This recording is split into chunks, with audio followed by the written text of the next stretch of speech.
no Evangelho de Mateus, capítulo 9, verso 35 a 38. E a série de mensagens que nós conversaremos no decorrer desse mês, como os irmãos viram, relevantes, repensando o nosso papel na sociedade.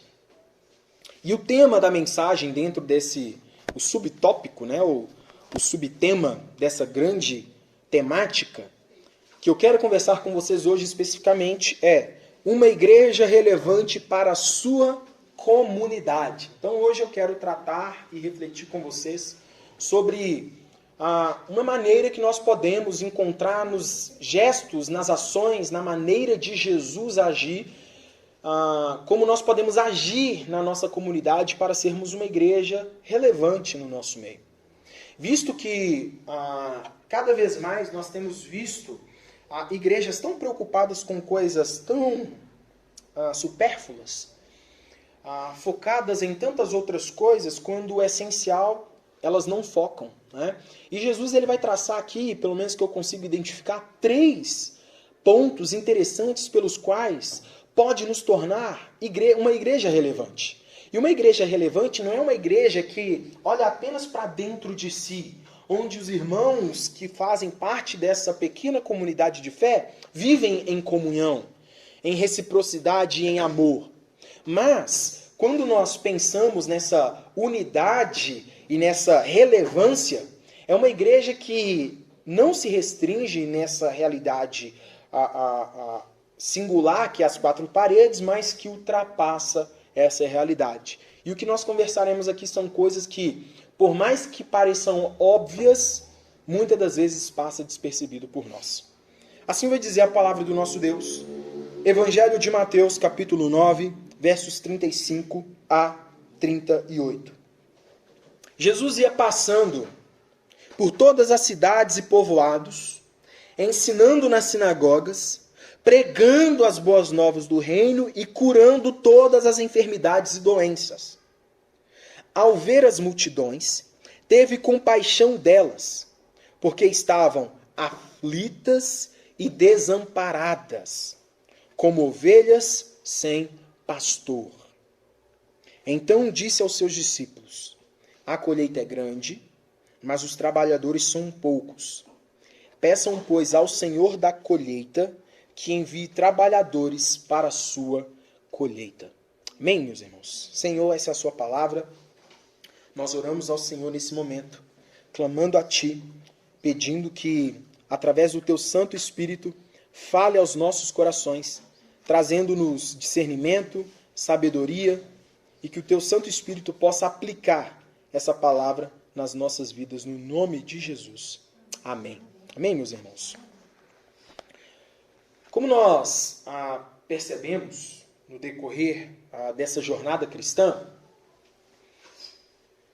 a igreja, por um bom tempo, ela caminhou pregando a palavra da verdade, o evangelho da cruz, o evangelho da ressurreição, o evangelho da libertação das pessoas, dos cativos, dos oprimidos. Mas quando nós olhamos de forma atenta para a igreja contemporânea, nós percebemos que aspectos cruciais da igreja primitiva, elas ao longo desses 2000 anos de história, elas têm se perdido. Ao longo desses 2000 anos de história, e ao que Cristo revelou através do seu evangelho, precisávamos ser discípulos que estavam com os olhos atentos para a sã doutrina, atentos para a verdade das Escrituras e daquilo que ele ensina, mas sem deixar de servir, amar, estar com os olhos atentos para uma realidade que nos circunda. E ao passo em que nós vamos vendo a igreja avançando ao longo dos séculos, nós percebemos que o evangelho ele tem ganhado outras formas e configurações.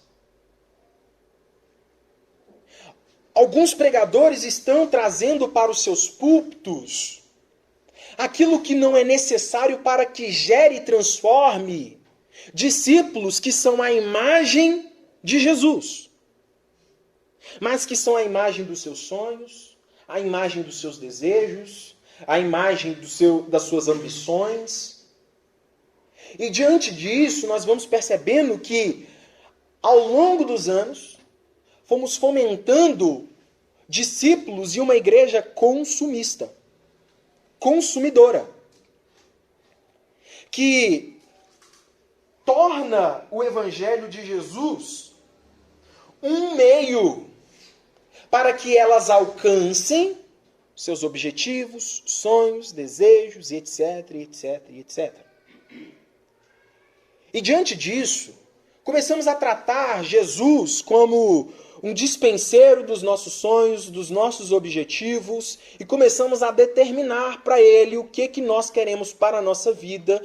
E se ele não realiza aquilo ou aquilo outro para nós, nós começamos a enxergar Jesus como um Deus, como um ser que não nos ama tanto quanto deveria. E não uma vez nem outra, eu já refleti aqui que o compromisso de Jesus na cruz do Calvário não é realizar os nossos sonhos materiais. Então, Jesus não veio te dar uma casa, Jesus não veio me dar um carro, Jesus não veio nos dar essas coisas triviais. O que Jesus veio como princípio, como um fundamento de Deus antes da fundação do mundo, era: morra pela humanidade, pois ela está perdida e carece de um Salvador. Então Cristo, ele vem com uma missão: ligar novamente a nossa relação com o Senhor, que outrora havia sido rompida.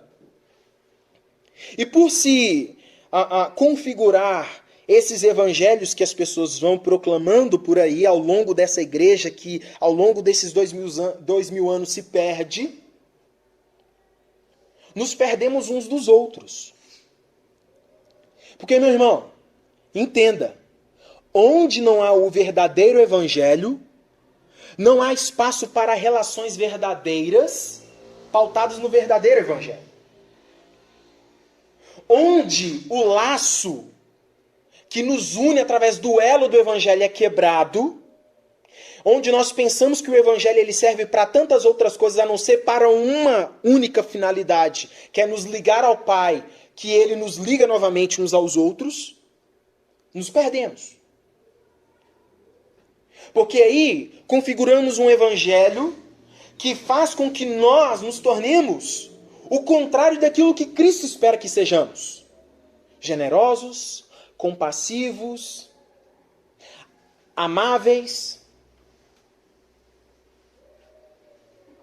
E aí, pensamos uma perspectiva de evangelho em que eu olho apenas para mim mesmo, apenas para os meus interesses.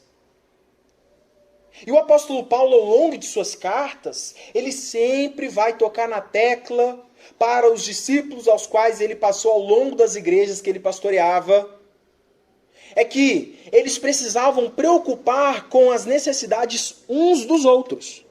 Eles precisavam ser igreja para além da bolha a qual eles estavam.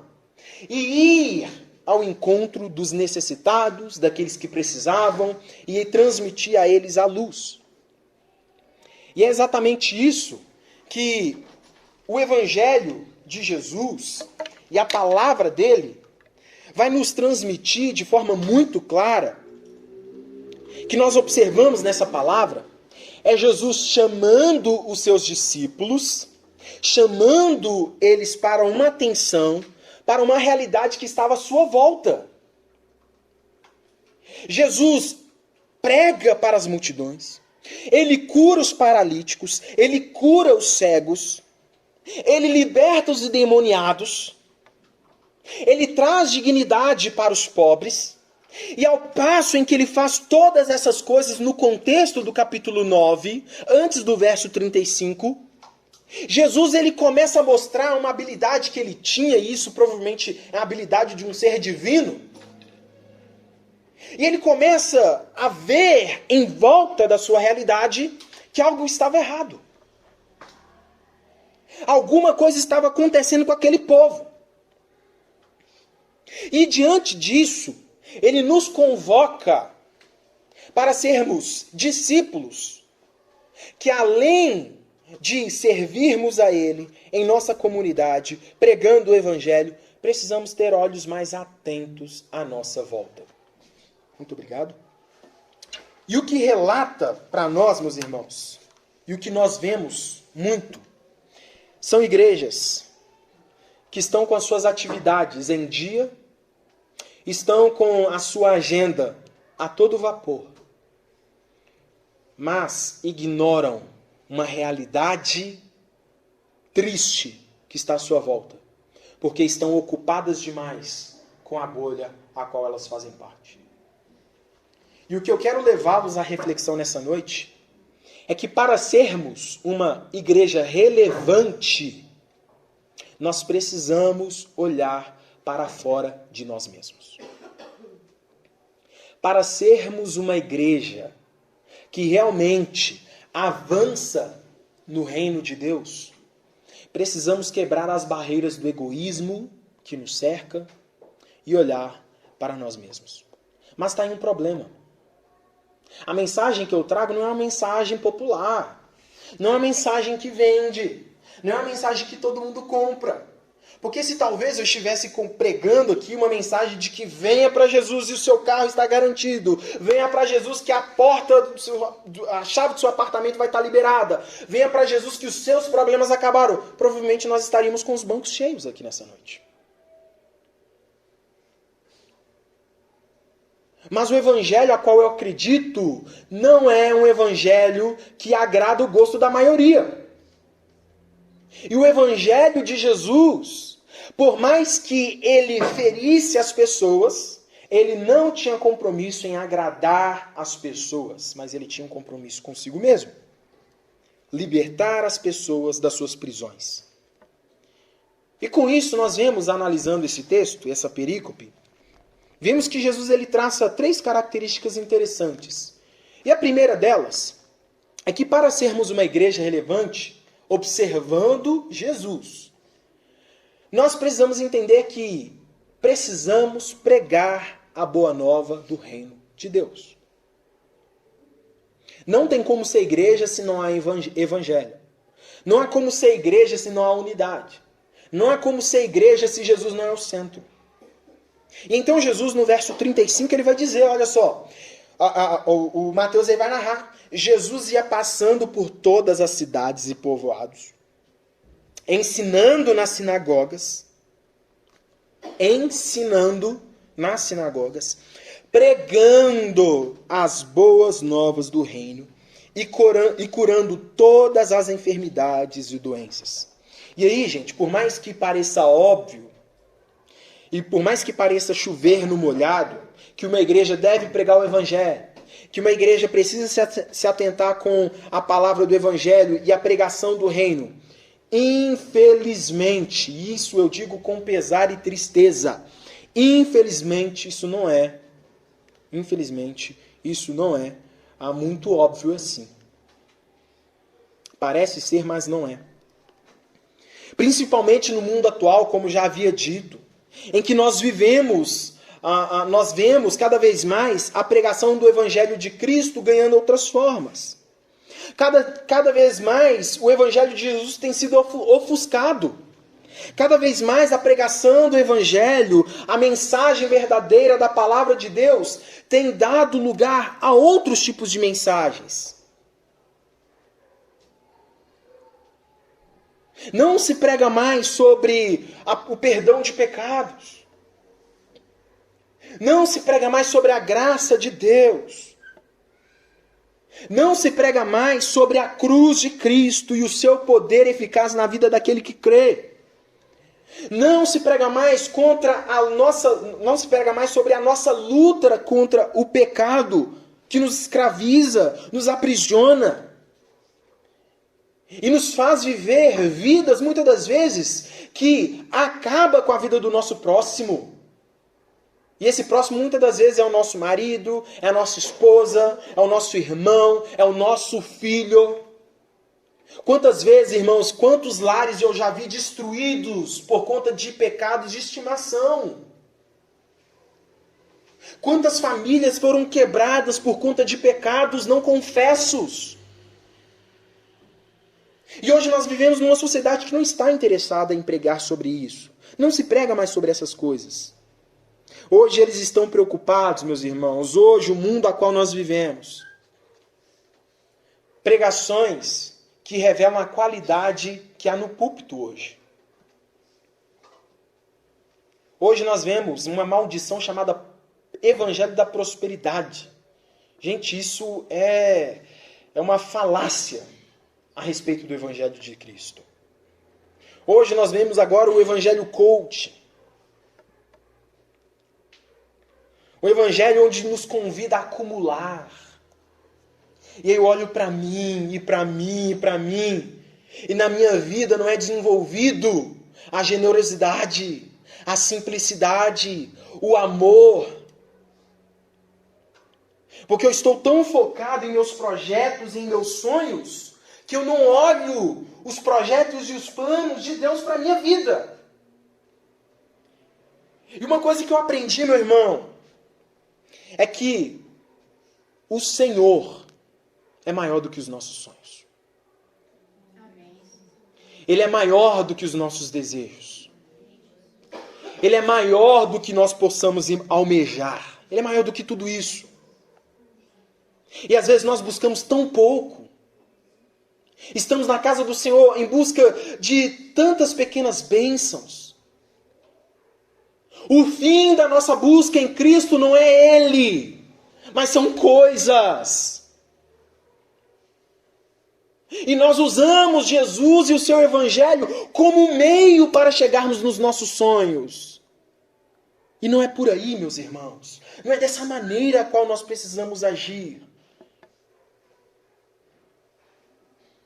Cristo, gente, precisa ser o fim supremo de tudo aquilo que fazemos. E mediante isso, essas mensagens que afagam o ego, daqueles que se amam demais, igrejas onde Cristo não é bem-vindo e a sua mensagem é antiquada, essa mensagem não cola tanto pra gente. Olhar o meu irmão lá fora, para que eu vou me preocupar com ele, sendo que eu já tenho os meus aqui dentro para me preocupar, não é mesmo? E usamos aquele tanto de desculpa para não fazer aquilo a qual nós fomos chamados para fazer. Então, meus irmãos, uma igreja, para ser relevante verdadeiramente, ela precisa pregar o Evangelho de Cristo. E o Evangelho nos confronta a olhar para fora. E nessa sociedade que nós vivemos, cada vez mais as pessoas estão configurando pregadores para si. E o apóstolo Paulo, em 2 Timóteo, capítulo 4, versos 1 a 4, ele vai profetizar isso. A realidade a qual nós vivemos. Ele diz, na presença de Deus e de Cristo Jesus, que há de julgar os vivos e os mortos, por sua manifestação e por seu reino, eu o exorto solenemente. A exortação que Paulo estava trazendo era algo solene, algo nobre e poderoso. E aí ele diz, pregue a palavra, esteja preparado a tempo e fora de tempo. Repreenda, corrija, exorte com toda paciência e doutrina. E olha o que Paulo vai dizer. Pois virá o tempo em que não suportarão a sã doutrina. Pelo contrário, sentindo coceira nos ouvidos, segundo seus próprios desejos, ajuntarão mestres para si mesmos. Eles se recusarão a dar ouvidos à verdade, voltando-se para mitos. Gente, isso aqui que Paulo fez foi uma previsão do tempo a qual nós vivemos. Não gostei da mensagem desse pastor, não. Ele prega muito sobre pecado. Deixa eu ir em outra igreja. Não gostei da mensagem desse pastor, não, porque só fala de graça. Não troca a fita, né? Graça. Eu tenho que merecer alguma coisa, né? Então deixa eu praticar algumas coisas aqui, para chamar a atenção de Deus, né? É que eu consigo. E aí as pessoas vão configurando mestres para si, que estão pautados nos seus desejos, desígnios, pensamentos. E aí entra o que Timothy Keller vai descrever. Que nós chegamos a um ponto em que nós começamos a configurar esses ídolos. E nós configuramos e adoramos um Deus à nossa imagem e à nossa semelhança. E é aí que está o nosso erro. Então, meus irmãos, para sermos uma igreja relevante, precisamos pregar o Evangelho. Então é justamente com o que Cristo fazia. Nós precisamos entender que para sermos uma igreja relevante na comunidade, precisamos pregar e compartilhar o verdadeiro Evangelho de Cristo, puro e simples. Não é novidade para ninguém que a nossa igreja está em um processo de revitalização. Eu e Wagner estávamos conversando hoje cedo, juntamente com o Eliseu, e a gente estava refletindo sobre, conversando com ele sobre o processo pós-pandêmico que a gente viveu. Vivemos dias difíceis aqui na igreja. Difíceis. Acredito que o pior já passou. E aqui eu confesso para os irmãos, tinha dia que eu queria ir embora. Queria ir embora. Porque o culto que era prestado para o Senhor parecia um velório. Triste. Os irmãos desanimados. E diante disso, o Senhor falava no meu coração: pregue o Evangelho. Pregue a palavra. Daniel, como a gente faz para fazer com que a igreja se mobilize novamente? Pregar o Evangelho. Não existem métodos humanos capazes de trazer revigoração na alma do ser humano, a não ser o Evangelho de Jesus. Então, para sermos uma igreja diferente nesse bairro, precisamos pregar o Evangelho. Se as outras igrejas têm pregado um outro Evangelho, seremos nós que estamos pregando a verdade da palavra. Precisamos pregar a verdade do Evangelho de Deus.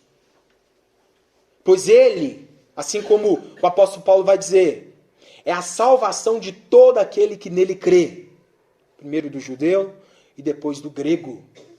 Então, se nós cremos nessa palavra que nos transformou, por que nós estamos privando outras pessoas de crerem e ouvirem essa palavra?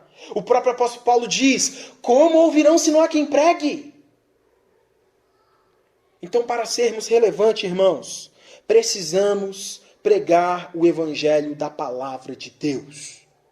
Pregar o Evangelho da palavra do seu Filho, Jesus. E o segundo ponto que nós entendemos, e Jesus ele fazia isso, ele estava pregando o Evangelho, ele estava pregando a Boa Nova, e o que nós estamos aprendendo é com Jesus. O modelo aqui é Jesus. Ele pregava e ensinava nas sinagogas. Então a gente vai fazer isso, a gente prega a palavra e ensina. Ok? A gente vai pregar, vai ensinar a palavra de Deus para as pessoas. É o que a gente faz todo domingo, toda quarta, todo domingo de manhã. Ensinar a palavra de Deus.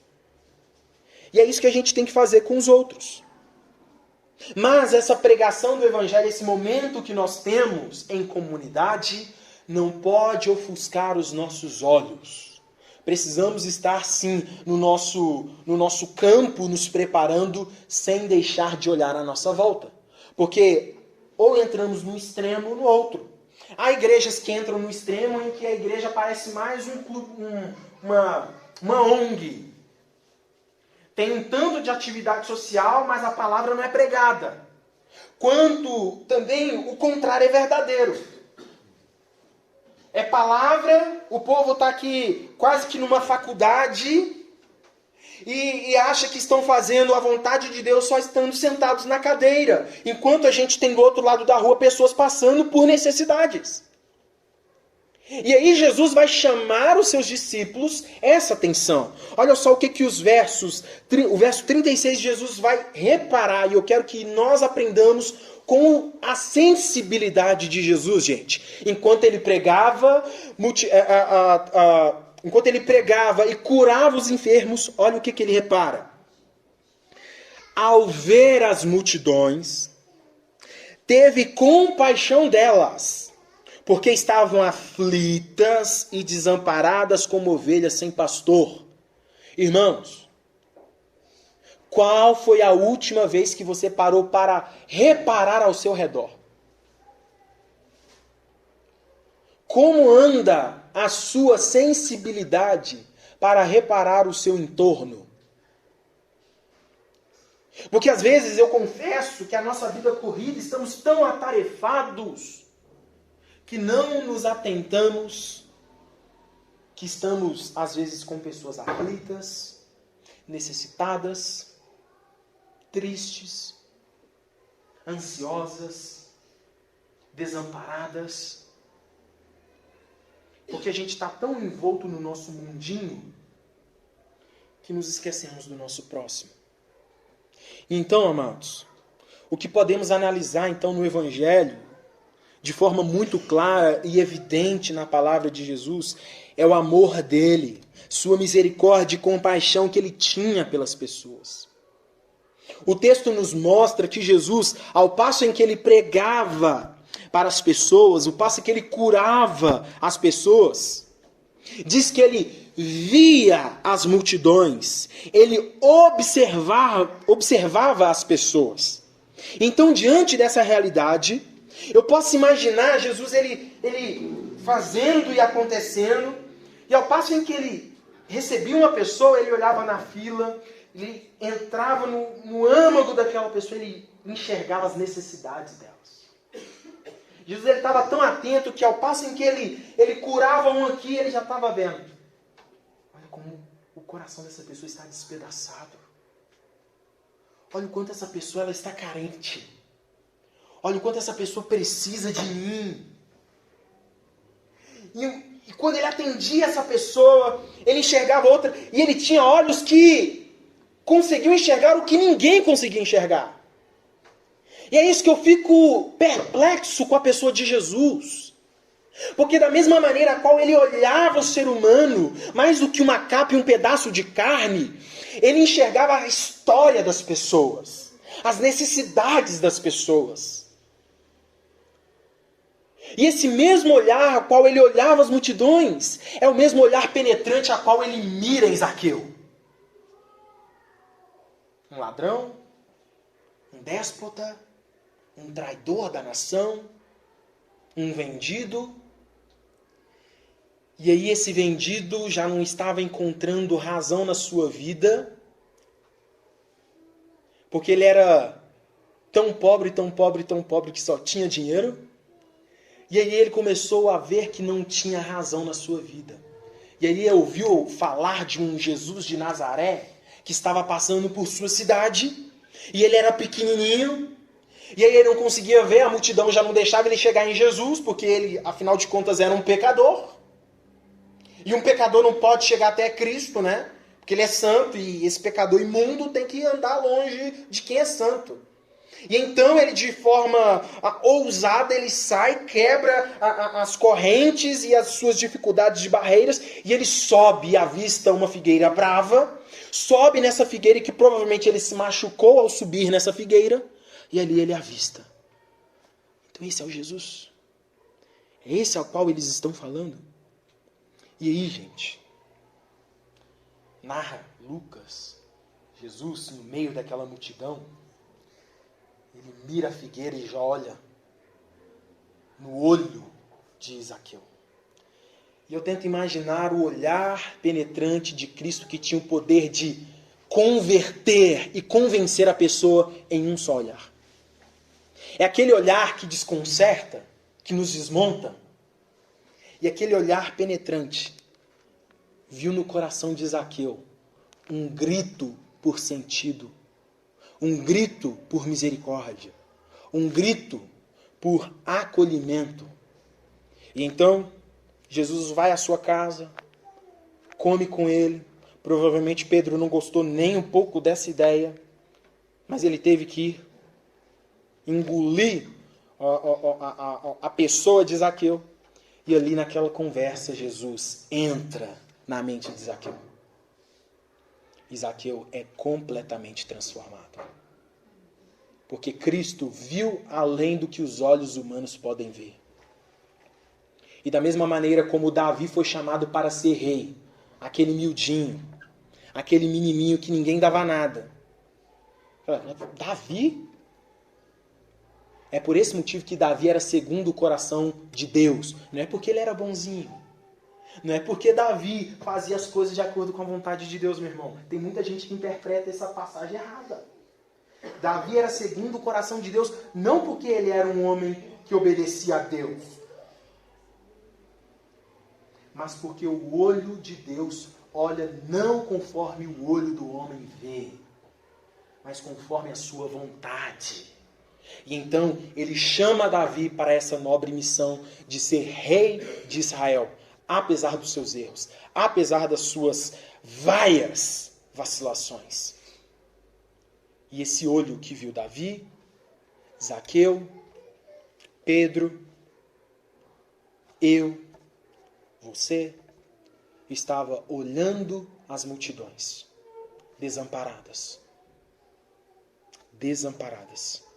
E o verso 36 diz algo tão forte, que diz o seguinte: elas estavam aflitas e desamparadas como ovelha sem pastor. O quanto a nossa rotina, amados, como igreja, tem atrapalhado a sensibilidade dos nossos olhos para enxergarmos os desassistidos. Então, o segundo ponto, meus irmãos, é isso. Uma igreja, para ser relevante, ela tem compaixão daqueles que são desassistidos. Porque tem muita gente, meus irmãos, que estão passando cada dificuldade. E às vezes a gente não faz ideia. Às vezes o nosso coração está tão focado em tantas outras coisas. E às vezes a gente se pergunta: mas a gente vai doar esse pacote de arroz aqui para esse fulano, ele está pedindo, mas será que ele está falando a verdade? Irmão, só dá. Dá. Livremente. O rapaz que veio pedir hoje comida para nós, poderia questionar a história contada por ele. Mas por que eu vou questionar? Isso é ele com Deus. Eu não poderia ver na despensa da nossa igreja cheia de comida, o cara me pedindo e eu não dar. É desumano. Se ele estiver mentindo, é ele Deus. É ele Deus. E aí, irmãos, nós precisamos ser uma igreja generosa, com um olhar sensível, a fim de que nós façamos algo em prol do nosso próximo, em prol do nosso irmão, em prol daqueles que estão caminhando, estão aflitos, necessitados, e nós temos a resposta. Nós temos a resposta. E a resposta é Cristo. E Cristo nos dá a possibilidade e a capacidade de agirmos em favor deles, seja qual seja a necessidade, alimentícia, psicológica, espiritual. A igreja de Cristo precisa se envolver nas causas da sociedade, porque nós pregamos um discurso: eu não sou desse mundo, com a desculpa de não nos envolvermos com aquilo que o Senhor nos chamou para nos envolvermos. Nós não queremos estarmos envolvidos na causa das viúvas, dos pobres e dos necessitados. Porque é mais conivente, é mais gostoso e mais confortável estarmos nos nossos bancos aqui tranquilos, do que avançarmos e espalharmos a boa nova. Irmãos, eu quero que sejamos, amados, uma igreja que se movimenta, que vai em frente e faz a diferença na comunidade. Porque a gente não precisa andar longe, não. A gente vai ver gente passando fome. A gente não precisa andar longe, não. A gente vai ver gente passando dificuldade. A gente não precisa andar longe, não. A gente vai ver crianças com histórico de abuso. E que a igreja precisa ser resposta para essas coisas, para essas atrocidades. E o evangelho de Jesus, que não alcança a necessidade do outro, meus irmãos, é um evangelho ineficaz. Que evangelho você tem feito parte?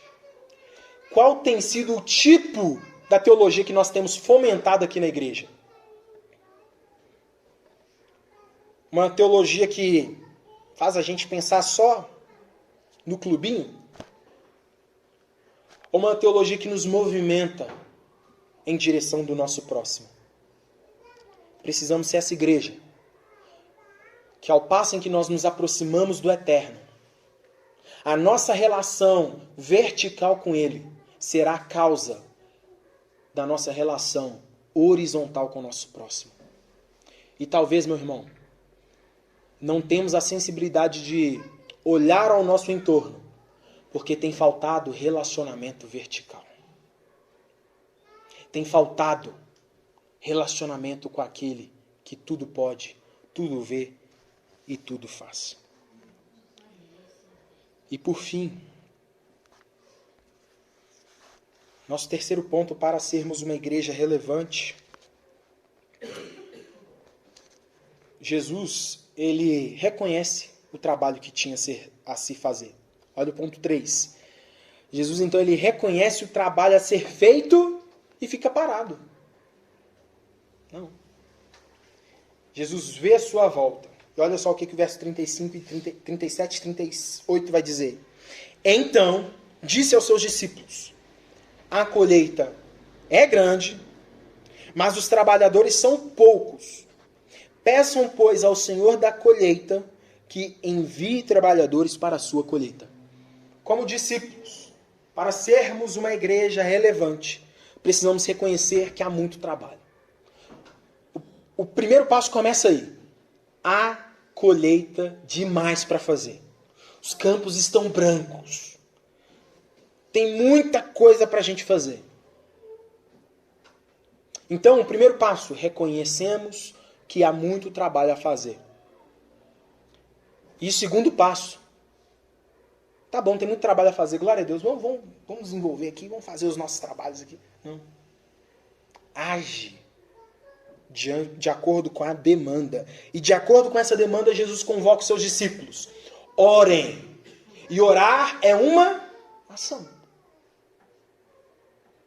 Orar é um movimento que nós fazemos de humildade, dizendo para Deus: Senhor, eu não consigo. Eu preciso do Senhor. Então é por esse motivo que muitas pessoas só vão orar nas últimas tentativas. Porque elas tentaram por suas próprias forças e pelos seus próprios meios, e viu que não vai dar certo, e vai lá e dobra o joelho e ora. A oração, meus irmãos, precisa ser o nosso primeiro ponto de ação. Vemos a necessidade, joelho no chão e orarmos ao Deus da seara para enviar trabalhadores.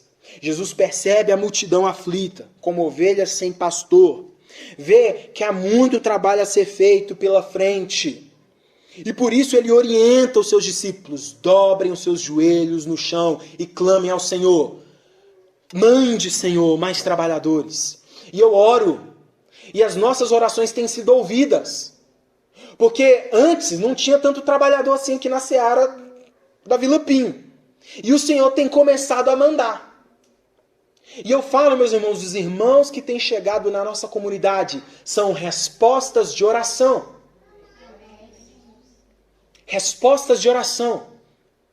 Então eu digo, são bênçãos do Senhor enviadas para abençoar a nossa comunidade. E eu creio que muito mais virão. Porque o Senhor tem um propósito para essa invasão. O Senhor tem um propósito para essa comunidade. O Senhor tem um propósito para essa juventude que está caminhando a passos largos de distância do Senhor. Nós temos a verdade em nós, que é Cristo. E nós precisamos agora repassar essa verdade. Então, meus irmãos, ele orienta os seus discípulos a orarem para que eles enviem mais trabalhadores para a sua colheita, pois verdadeiramente havia muita demanda, da qual fisicamente eles não conseguiriam executar. Não, é demanda que às vezes não dá conta e que precisa de gente. Então, diante disso, Cristo nos deixa uma lição de que precisamos orar a Deus, clamar a Ele para que Ele levante homens e mulheres desejosos de servir a Ele. Porque engane-se você que quando você faz algo em prol da igreja, você está fazendo algo para o pastor, para o fulano, para o ciclano. Irmão, é para Cristo e para a sua igreja. É para Ele. E juntos trabalhamos em prol dele, para que mais vidas e pessoas sejam alcançadas. Pessoas que amam o Evangelho mais do que suas próprias vidas e que estão dispostas a amarem o seu próximo como a si mesmas. Irmãos, ao longo que a gente vai caminhando nesse negócio chamado igreja, a gente vai entendendo. Só é possível amarmos o outro. Só é possível nos engajarmos na causa do Evangelho de Cristo quando amamos mais ao Senhor, nosso Deus e o seu reino. Porque pessoas realmente egoístas, elas têm essa dificuldade de servir. E eu quero que nós sejamos uma igreja generosa, sabe? Que haja uma revolução da generosidade aqui na nossa comunidade. Para que parte da nossa agenda e dos nossos esforços seja a fim de amar, abençoar e acolher essas pessoas. E apresentá-las aquilo que um dia fez diferença nas nossas vidas. Fez, pelo menos na minha vida.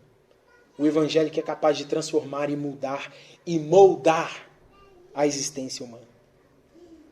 Quando reconhecemos, irmãos, o trabalho a ser feito, o contexto onde estamos inseridos, teremos mais domínio sobre as estratégias e qual metodologia de trabalho nós vamos executar. Qual que é a característica do contexto onde nós estamos? Com que tipo de pessoa nós estamos lidando? Quais são as suas necessidades? Onde elas vivem? Quais são os anseios dos seus corações? Quais são as perguntas que elas fazem? O que está permeando as suas mentes? Nós precisamos ouvi-las e ser uma igreja relevante para o nosso tempo, no nome de Jesus. Então, se queremos ser essa igreja relevante para a comunidade, eu estou falando Vila Pinho. Barreira é outra realidade, Centro é outra realidade, estou falando contexto Vila Pinho.